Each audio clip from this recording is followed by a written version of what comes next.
President Muhammadu Buhari reiterates commitment to implementing Oronsaye report on civil service reforms. Nasarawa State Commissioner Yakubu Mohammed regains freedom 5 days after abduction. These and more on today's Panorama. I am Frama Panye. You can follow us live on our website nta.ng/live as well as other social media platforms on the screen.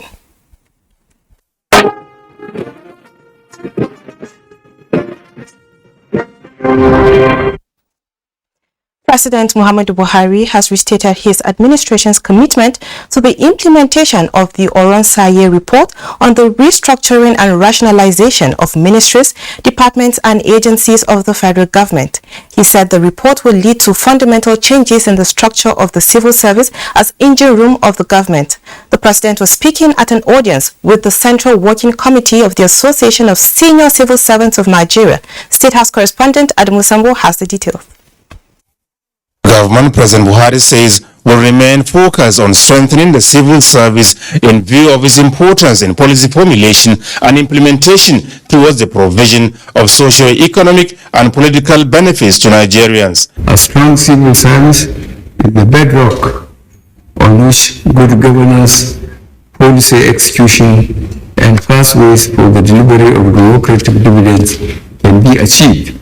The civil service must not be seen as a dumping ground for job seekers, but must attract the best who will contribute fresh ideas and a determination to solving our socio-economic problems. The president is, however, emphatic that the federal government will not tolerate any policy that will destabilize the service and therefore implore civil servants to at all times remain non-partisan in the discharge of their duties, no matter the political party that is in power. On the request for an increase in the budgetary allocation to the federal government Staff Housing Loans Board, the head of service of the Federation is directed to liaise with other relevant government agencies to see how the 2023 budget estimates can accommodate an increase in the budget of federal government Staff Housing Loans Board. President Buhari also confirmed that a report is being awaited from the Minister of Finance for appropriate action on the harmonization of salary in the public service. The government, he added, is not unmindful of the fast eroding purchasing power of the naira because of the global problems of high inflation amidst general economic disruption, but called for understanding in view of the revenue constraints caused mainly by the theft of the nation's crude, a major contributor to the economy. We will not allow a few criminals to have unfettered access to the nation's crude oil supply. Hence, I have directed our security agencies to speedily bring to a halt the activities of these vandals in the Niger Delta. There should be no hiding place for such criminals. President of the Association of Senior Civil Servants of Nigeria, Dr. Tommy Okon, had earlier appreciated the Buhari administration for being worker-friendly with the implementation of far-reaching reforms, including regular payment of salaries and allowances, increase in minimum wage, extension of retirement age for teachers, and sustenance of the science of public service in spite of constraints of financing. I am really delighted that you have restored the tenure policy in the federal civil service. This has opened more opportunity for civil servants to advance in their career ladder, as vacancies are now being created and stagnation reduced. This is the first formal engagement between the association and any sitting president of Nigeria. From the State House, Adamu Sambo, NTA News. Great feat as the Commissioner for Information in Nasarawa State, Yakubu Mohammed Lawal, regains freedom after 5 days in the hands of abductors. We join our correspondent Ben Nitu in Lafia for Situation Report. Hello Ben, can you hear me? Yeah, I'm hearing you. Okay Ben, what is the latest? The latest now is that the man has been released. He has been taken to the hospital, and then he has been certified to be okay. Okay. Since being reunited with his family. The situation on ground is jubilation everywhere. The wife that has been crying in the last 5 days, now she's all joy all over her. The family, friends, colleagues, everywhere is people are celebrating his return. Okay. Now, you have just told us that his family and the public around him are jubilated. Now, you said he's also in the hospital. Any update as at his health? No, the man has since left the hospital. He is in his house right now. Okay. He has left the hospital, and the hospital certified him to be okay. He's fully okay. All right. Many thanks, Ben, for that update. Now, similarly, the 90-year-old victim of Abuja Kaduna train attack, Hajia Halima Atta, her 53-year-old daughter, Adama Atta Aliyu, and one Mohammed Sani Abdul Majid, as well as Modin Modi Bodinga, that have been released by their captors and have since reunited with their family members. The 4 victims regained their freedom early morning of Friday. We now join Kemi in Ibadan for more on Panorama. Hello, Kemi.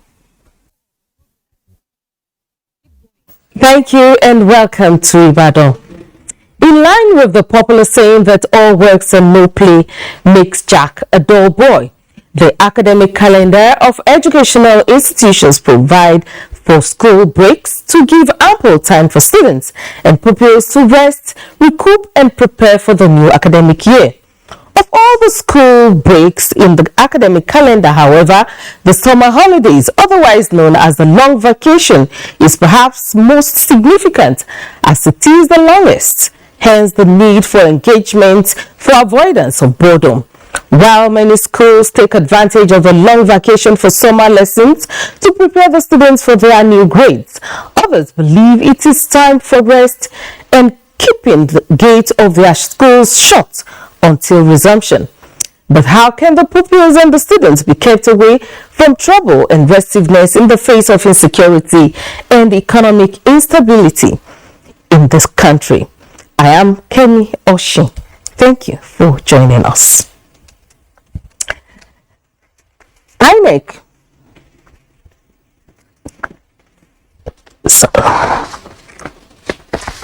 The Independent National Electoral Commission, INEC in Kwara State, says erection of political billboards and pasting of posters before 28th September 2022, which is the commencement date for campaign, is illegal. The resident electoral commissioner in the state, Atahiru Madami, disclosed these in an interview with Olajide Bello. Some areas in Ilorin metropolis are already wearing political looks with posters and billboards of political parties. This, the Independent National Electoral Commission says, is an electoral offense before the commencement of political campaigns. I've noticed that some people are branding their vehicle, that is campaign, that is Wayo campaign, and there is a penalty for that. So I've discussed with the Commissioner of Police, and I told the Commissioner of Police to ensure that he calls the political parties concerned and warn them, for at least for now, because they are contravening the law. For now, according to INEC, consultations can be done, but no open campaigns.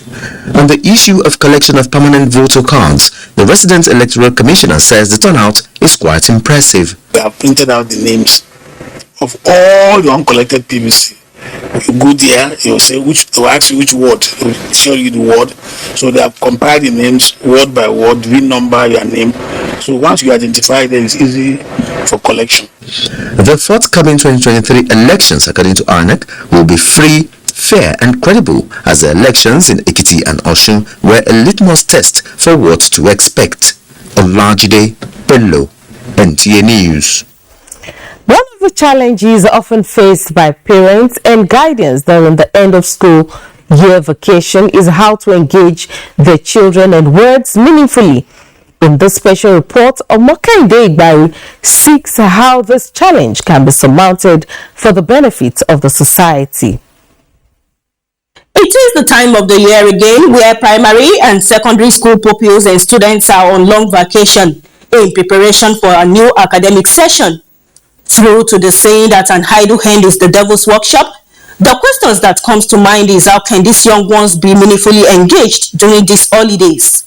Paul Hadio and Mrs. Bolayemi Bawala are school administrators and an advocate of skill acquisition for children. They can engage them in all these skills or crafts, at least to learn one thing or the other, like bead making, soap making, photography, graphic, and many things. I will learn work, and after that I will be preparing for my JAM because of next year. In the same vein, an educationist underscores the importance of meaningful engagement of children during these holidays. Mostly in mobile areas is for parents to engage and enroll their words in lessons. And this has to do with the fact that one, such parents are busy.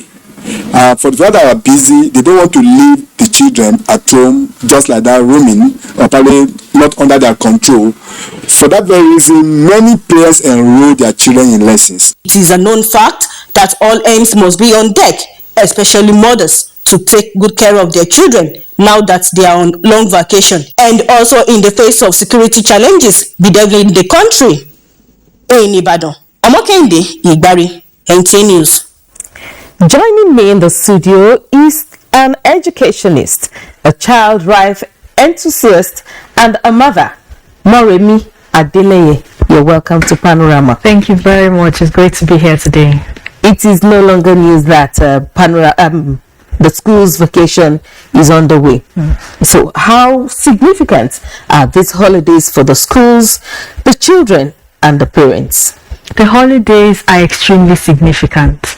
You know, children are in school all year long. They have those short 1 week breaks, 2 week breaks, and then they have the summer holidays. And you know, summer is like the climax of the school year in a way. They finish a grade, they move to another once the school session resumes. So this break is extremely important. But for the students, it's important that they spend that time recuperating. As older people, as adults, we understand the need for our leaves, right? We understand the need to take some rest. The same thing applies to our children. They need time for their brains to refresh. But the point is that time to refresh is not for them to go about walking up and down. I mean, the country doesn't even give room for that anymore. Yeah, so the students need to be properly engaged. What about the schools? So how important is the vacation? For the schools, the vacation is important for two key reasons. Number one, it provides an opportunity for their members of staff to take a break. They need it. But beyond that, the schools need to prepare for the new session. And, you know, research has shown that during the summer holidays, by the time school resumes, children that are not adequately engaged sort of retrogress in their studies. So the schools have to do a lot to build up their confidence. So the holiday period is a time for schools also to have some form of program to keep the children engaged. And for the parents, because most of the parents at this time are not on holidays like the children. Exactly. Now for the parents, I know that in fact Nigeria does not give room for mommies to stay at home anymore. We all have to work. So for the parents, we must understand that while it is important to work, there also is the need to create time for your children. Because, you know, I look at it this way, a child becomes an adult at the age of 18. Wow. So they have only 18 summers from the time they are born to spend, meaning that parents need to find a way to create room for the children. Otherwise they would have lost 18 years without realizing it, you know. So it's important that during the summer break, find some ways to engage your children. If it means taking permission to close earlier from work so that you can spend more time. I mean, children shouldn't spend the entire day in summer school, for example. They should spend a short amount of time in summer school and spend the rest at home or with their parents. Organizations should allow parents to bring their children to work. That is how to build the society. Let them get exposure to what you do, so that when they are grown up, they are not, it's not foreign to them. It has become part of their system. Exactly. Okay, what is your take on the fact that some schools during the summer holidays, during the long vacation, also organize some kind of academic sessions for students in the form of summer classes? What's your take on this? Okay, so to be honest, my daughter's school does the same, and I was going to send her to summer school. But then, like a week or two, we started discussing that this our child. When she start feeling that mommy and daddy, all they do is work. My holiday now, I'm going to summer school. So we decided that for the first time, she will come to work with us. We organize a summer school program for students from public schools free of charge, where they learn skills. And for me, that is what is important during summer. It is not the regular maths, English and things that they need. Let summer be a time for them to discover themselves. Those going into senior secondary school classes, let summer be a time for them to find out what possible career paths that they can engage in. Yeah, so summer should be fun. We must not remove the elements of fun. In fact, yes, at the summer school program, they do sports, they learn a skill. Those doing IT learn IT, those learning fashion design learn fashion design. I was actually going to ask you that. Yes. As an expert, so what kind of activities would you recommend for children during the summer classes? So I would recommend activities that would help them develop their innate skills, right? There's no child that is born without anything to give. Every child has some skill, some gifting that they have. It's an opportunity to hone in on those skills and develop them. So during summer, find out what your child is interested in. If that child loves acting, look for a summer school program where acting is part of the curriculum. If that child loves singing, look for a summer school program where singing is part of the curriculum. If the child is artistic, let them give expression to the artist in them. So summer should be an opportunity to hone the natural things that these children have. Okay, we all know that, like the saying goes, that fingers are not equal.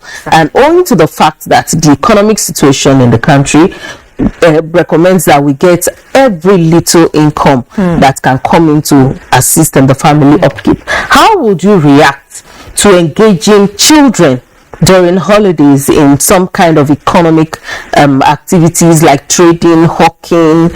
What's your take on this? Okay, so we understand that the family needs to survive. Yeah. I mean, if the family cannot survive, the children definitely cannot survive. So I'm not an advocate for children going to work. But you see, in several countries, there's something called the internship program. So if a child is old enough, like those in senior secondary school, they can go and work in organizations. They can work in restaurants. They would learn the art of work, which is important, because one of the challenges we're facing as a nation is that many adults, many of those who have just graduated, finished NYSC, know nothing about the art of work, and it is affecting us as a country. So if they start learning those skills now, it is essential. It would also help their families. But then internships are not even things that should be paid for. It helps the children to learn. So I think that parents need to understand that while children are children, they should let them go. You don't need to place the economic burden of the family on the child. No, you shouldn't. Okay, as we wind down on this, what would you say is the role of different stakeholders, governments, individuals, organizations, religious bodies? What's their stake in this matter? Everybody has a stake in the welfare of the children of the country. Everybody, the government, the schools, political, religious institutions, everybody. For us as an organization, Swing Institute, is the reason why we took it upon ourselves to create a free summer school program for public school students. Their parents cannot afford to pay what we normally would charge, but we decided to make it free so that during these 4-6 weeks, they have the opportunity to learn what we teach. They can grow, they can become better people. Thank you very much. I've been speaking with Moremi Adeleye. She is an educationist, a child rights enthusiast, and a mother. Thank you for coming on Panorama. Thank you very much, ma'am. We'll now take a break for some messages. Panorama continues shortly. Stay with us. The vaccine offers hope for a safe country free of coronavirus. I urge all state governments, traditional and religious leaders to take the lead in the mobilization effort within their environment and spheres of influence. I similarly urge all eligible Nigerians to present themselves and be vaccinated in accordance with the order of priority already mapped out at the various authorized designated centers only.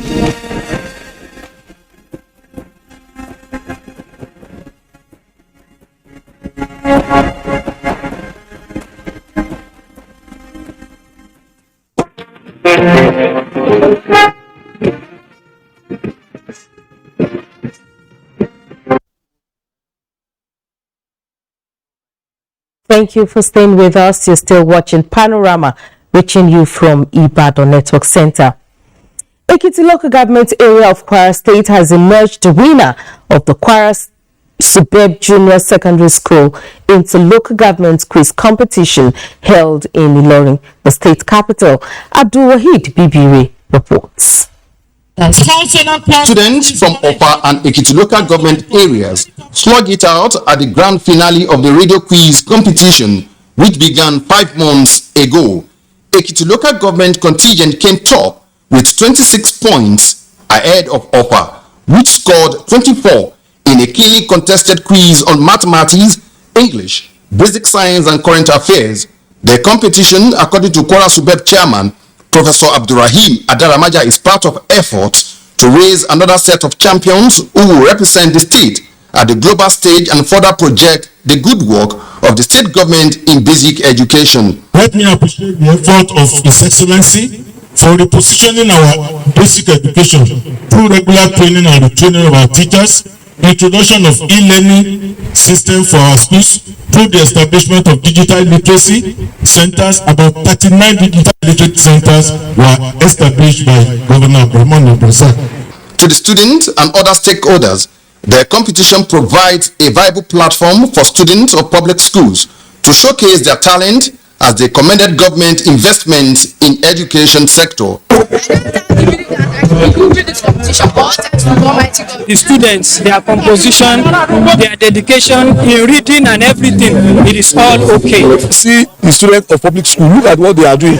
So that shows Abraham is doing what we need in Kwara State. While Ekiti is going home with 500,000 naira from the governor, Ofa and Ifelodun, who are the first and second runner-up, also won 300,000 and 100,000 naira respectively with other prizes. Abdul-Wahid Bibire, NTA News. It's now time to join Olumide Egutola for sports updates. The Falconets of Nigeria will on Sunday take on their counterpart from Netherlands in the third quarter-final match of the ongoing Under-20 Female World Cup in Costa Rica. Spain will later tonight takes on Mexico, among other matches. In grassroots football, the good times are here with the conclusion of the third edition of Dr. DK Lukoya Dominion Cup that lasted for over 5 months. Beyond taking the youth off the streets, away from criminal activities, the organizer is set to solve the challenge of over-reliance on foreign-based players. We provided an avenue. Dr. Lukoya has done that, and if you and I do our own little bit, talent to be honest, Nigerian football will be better for it, our communities will be safer for it. As part of efforts to popularize sports surfing in Nigeria and bring glory to the country at the international scene, the Nigeria Surfing Federation is harnessing potential future stars through its various activities. This explains this training where professional and amateur surfers are learning the basics of the sport. When you are depressed, kick your board, get to the sea, catch waves, you can easily forget your sorrow. We're aiming and we're training to strive to represent Nigeria as a country at the Olympics. In another development, the Nigerian Modern Pentathlon Federation is collaborating with the National Institute for Sports as part of efforts to grow the sport while building capacity of its athletes. The addition of Director of the Institute, Professor Lawale Murunkola, to the pool of the patrons is part of efforts to spread its tentacles. Sports funding is not what only the federal government can do, and our marketing commission will be inaugurated very soon. Also to look at the activities. What capacity building can we give? And on a sad note, it's still a road shock for stakeholders in the world of boxing, family members and fans of a Nigerian professional boxer, Miracle Amaizi, who lost his life while sparring. Very humble and diligent, but there has to be punishment when people are organizing sparrings that are like fights, and also in a wrong atmosphere. Late Miracle Amaizi was a lightweight contender who has shown signs of future champion with victories recorded in previous bouts. He was reportedly training when he slumped and died. With sports updates, Olumide Egutola, NTA News. Thanks.